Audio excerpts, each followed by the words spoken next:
Hi, today it is December 31st, so I want to talk to you about Blei-geissen, which literally means pouring lead, and this is a concept both in German, Blei-geissen, as well as in Hasidic Yiddish. In Hasidic Yiddish, it is the process of pouring lead into a bowl above a person's head and divining if that person has been plagued by the evil eye. And the way you divine it is the lead cools in the bowl, and if there are ball shapes in the formation of the lead, then you read into it that those are the eyes, the evil eyes, and then you perform a process of releasing the person from the evil eye spell. I've never done any of the Blei-geissen, and although I know people in the Hasidic community who do this, I'm not personally familiar. I did write a blog post on the process at some point, and I reported a description of how it's done there. But there's also a German process of German custom of Blei-geissen, which is specifically to the New Year's Eve celebration. I believe New Year's Eve ritual, which is you melt the lead, you pour it into a bowl, and then you divine your fortunes. I'm not much for these things, but when I heard about Blei-geissen, I was very curious, so I ordered non-lead. It says 1 pound Blei-geissen with a German alphabet, that weird S. Molybdenum-C, I don't know how you pronounce it, it's the technical word, molybdenum-C. Metal pieces, easy to melt, and lead-free. In Germany, the Blei-geissen kits have been banned because of the lead. So these are lead-free. Usually, you can just melt Blei over a candle. That's how I've seen it done everywhere, but these don't reach melting point over a candle. I have tried it.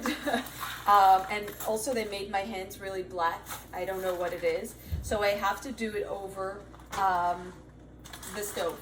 Hence I'm here. And this is just balls, tiny balls, bunch of evil eyes staring at me.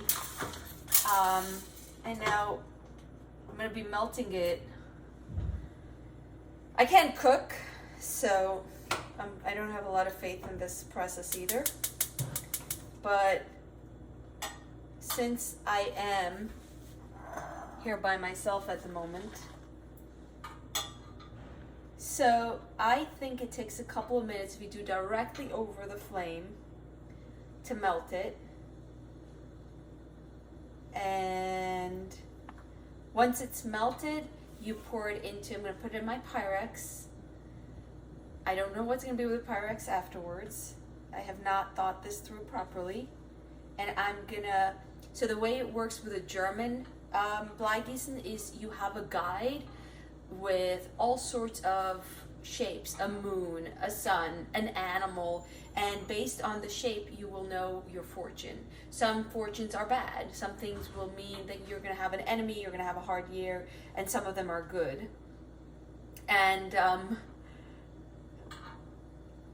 we're going to just do it for the fun of it. I don't think we're going to be reading any fortunes. I don't even have the guide. I looked at it and it's very hard to read. But this is, see, my balls have all fused together into a soup of silver. And let me see if I can show it to you. Aha. See? Okay, I can show it to you. And now, oh God. Okay, wait. This is what I got. Okay, let me show you what I got. This is what I got. So, I think it either looks like a clown shoe from one angle. It looks like really, first of all, there's a lot of this metal on the bottom of the Pyrex. And, What about this? Now this is either an ostrich, a gun, or tying the knot. I don't know. I have no idea. Okay, well, that's enough of that. Happy New Year.